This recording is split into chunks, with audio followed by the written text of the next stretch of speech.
老师在哪？在哪儿？不知道。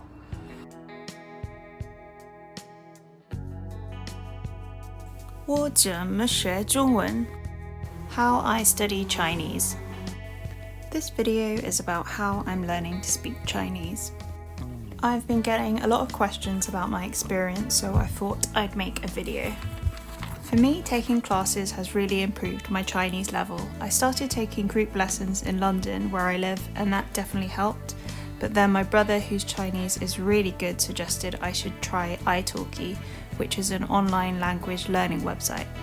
The one-on-one classes on there are a bit cheaper than going to my group class in London, and it meant I didn't have to travel to the lesson and back home from work, which could be a bit tiring sometimes.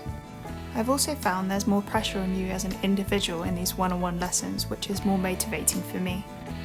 So for me in London, italki has been better value for money, saves me time travelling as I can do the lessons in my front room, and has given me the ability to afford one-on-one lessons. I actually have had two teachers on italki. The first one I had one lesson with because it was pretty dreadful. Not sure if it was just me or we were not compatible, but I didn't think that lesson was very good. And then I gave it another shot, as my brother said I should use some of his spare credit in his account, and that's when I found my current teacher. She is from Shanghai, and this may be controversial, but a tip I received in regards to looking for a teacher on italki is to look for someone from somewhere like Beijing or Shanghai or Harbin because of the accents.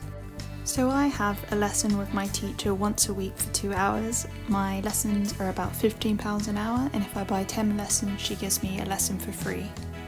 So I'd say if you are thinking of learning Chinese seriously, you definitely should get a teacher. I never miss a class and I always do my homework. My teacher provides me with PowerPoints, which she's made herself, and they are just like a textbook. They give me structure and a logical sequence. So wherever you are, whatever level, you just need to pick up a textbook at your level and go through it. My mum is Malaysian Chinese, so I do try talking to her in Chinese, but there is a variance in dialects. So some things my teacher teaches me can differ from what my mum is saying, so it can be a bit frustrating for me as a learner, but it also means I learn about different dialects. I mentioned my brother's Chinese is really good. Having a Chinese partner really helps. My boyfriend is not Chinese, but my brother has had several Chinese girlfriends. Actually, all his girlfriends have been Chinese, and that's definitely helped him. Alright. When I'm self-studying, I use apps which use gamification and repetition to help me remember words. They reinforce vocabulary, and there are tons of these sorts of apps out there. Pleco, which is basically a Chinese dictionary, is also a really good tool. They also have flashcard add-ons, which are really good, and when I travel to China, Pleco is the main app I use for when I'm looking up words I don't understand. LineDic is another good dictionary. It gives you examples of words in sentences. In the beginning, when I started learning, I wasn't writing. My reading comprehension was not very good or quick, but after I started writing in a few weeks, I definitely noticed a big difference in the speed of my reading, so I definitely recommend writing. You use a different part of your brain which picks up different strokes of the characters. So even though my personal end goal is not to write in the future, it's just helping me learn. It's really made a big difference. I watch a lot of Chinese TV. My favourite shows are, for example, Nirvana and Fire. I think some people call that the world's best TV drama. My mum would agree with that as she's watched it a crazy amount of times. My personal favourite show, I think, would be The First Half of My Life. The message of that show is a woman doesn't need to rely on a man to survive. Another favourite of mine is Ode to Joy. It's basically a Chinese Sex in the City, but a little less risque. Another favourite of mine is a show called A Boy Named Flora A. It's a heartwarming story about a Taiwanese family, and includes one of my favourite people, Crowdley. He's not only a good actor, but also a very good singer. I also am partial to reality TV. There is a Chinese version of Terrace House called Heart Signal, and it is a guilty pleasure. A lot of these shows can be found on Viki TV, and they include translations, which is really helpful. Another type of exposure I get is through podcasts. There are numerous good ones out there. For example, Chinese Pod and Dear Amber, Coffee Break Chinese, and Talk Chinesey. When I first started learning Chinese, I was a very heavy user of the Pimsleur audio-based courses, so I would definitely also recommend them.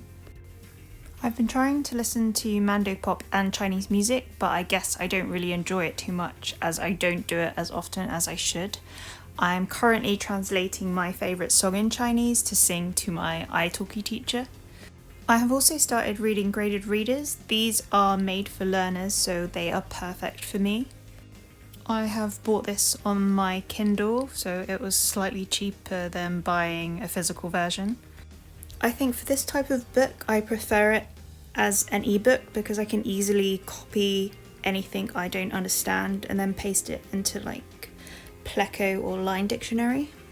I think exposure to the language is really important, and it's really hard for me to get that in London. I think I could surround myself with more Chinese speakers. I honestly know I could do more. I could listen to more Chinese music. When I do come across Chinese speakers, I should be more bold and try and talk to them in Chinese, because I don't always do that. When I was in China, I learned that you shouldn't be scared. You shouldn't beat yourself up when you talk to Chinese people, when you get stuff wrong. Chinese learners make tons of mistakes, and it's part of the process, so don't be shy.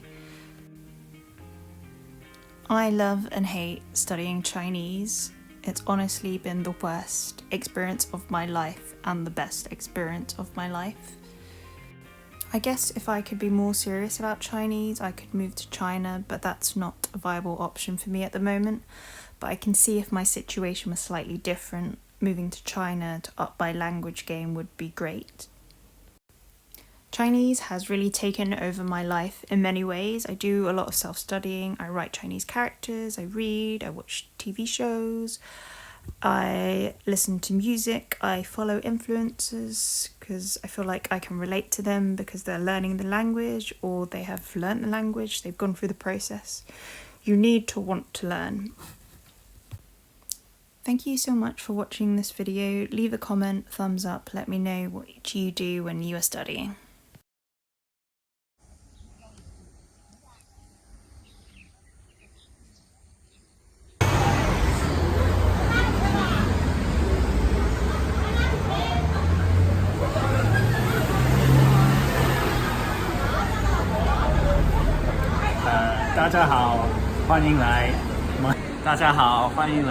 My Mandarin Studygram 学会中文